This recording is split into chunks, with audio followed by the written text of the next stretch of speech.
Bonjour les petits moulitrons, si vous connaissez cette chaîne, c'est que vous faites partie de l'élite des petits moulitrons. Et si vous voyez cette vidéo le lendemain de sa publication, vous êtes l'élite des moulitrons. Bon, trêve de flatterie. Je vais vous montrer quelques patterns de bullettes pour mon shmup. Alors des patterns qui plairont pas forcément aux joueurs de shmup, j'en sais rien. Pour l'instant, je me demande pas ce qu'il faut faire pour avoir de bons patterns dans un bon shmup. Je me demande comment faire des trajectoires, techniquement parlant, un peu intéressantes. Et j'espère pouvoir vous montrer dans pas longtemps des trajectoires plus intéressantes que celle-ci. Bon, il y a quand même des choses de plus à dire aujourd'hui. Déjà, comme vous le savez sans doute, dans mon jeu, je compte passer d'une vue horizontale, mettons, à une vue verticale progressivement, ce qui peut donner un redimensionnement du viewport de cette façon-là. Et voilà, il y a même plusieurs résolutions possibles intermédiaires, voilà. Et ça fonctionne. Bon, mais c'est pas nouveau. Maintenant, je vais recompiler en ajoutant ceci. Si vous avez suivi ce que j'ai publié ces derniers temps sur ma chaîne Gaming des Cavernes, vous savez ce que ça va faire. Mais attendez, il y a au moins une chose complètement nouvelle que je vais vous montrer aujourd'hui. Allez, c'est parti. Donc cette fois, vous pouvez voir que dans les zones en gris, en haut et en bas de l'écran, il y a des pixels qui ne sont pas gris. Eh bien, ces pixels représentent euh, les allocations de mémoire dynamique du programme. C'est une sorte de graphique, de carte de la façon dont la mémoire est allouée. Et là, il n'y a pas grand-chose en mémoire, donc c'est pas spectaculaire, mais ça peut le devenir à l'avenir, et ça l'a déjà été dans le passé. Par ailleurs, allez, on va changer encore un autre paramètre. Non.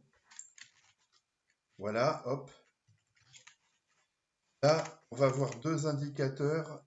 Un petit carré vert qui signifie vous savez quoi si vous avez suivi Gaming des Cavernes récemment, et un petit carré jaune qui montre que le jeu est en train de charger des données alors qu'il tourne.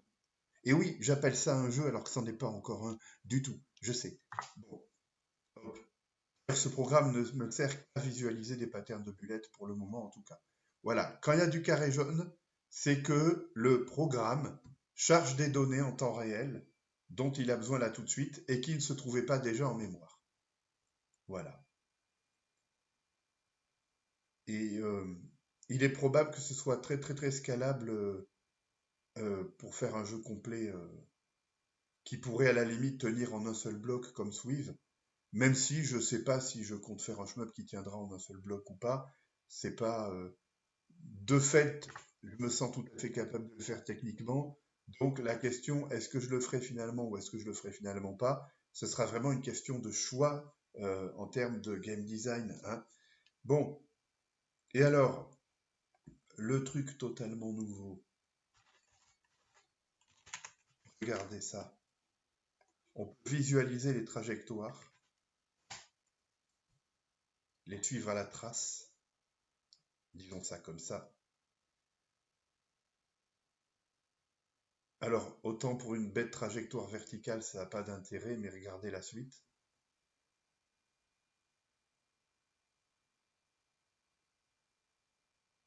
C'est quand même cool.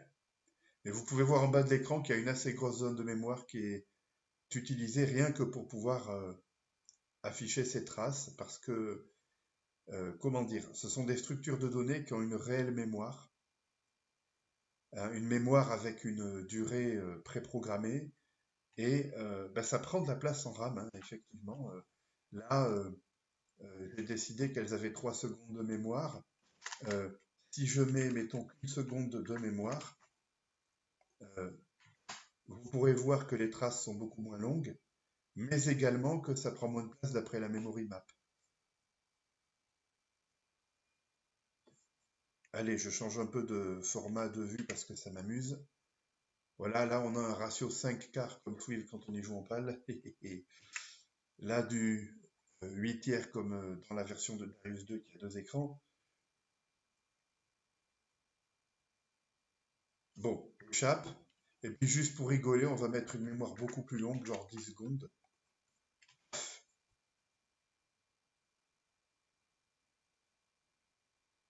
Je m'amuse bien, je m'éclate à faire ça, hein. Je sais que je pourrais réaliser beaucoup plus vite un truc qui ressemble à un vrai jeu si je m'amusais pas à mettre tous ces gadgets dedans. Mais écoutez, c'est pas forcément que des gadgets parce que, par exemple, en affichant la memory map, j'ai détecté il y a quelques jours une anomalie dans mon programme que j'ai corrigée. C'est pas une anomalie qui a entraîné un bug de mémoire, une fuite de mémoire ou je sais pas quoi, donc c'était pas un problème facilement détectable avec des méthodes classiques, hein.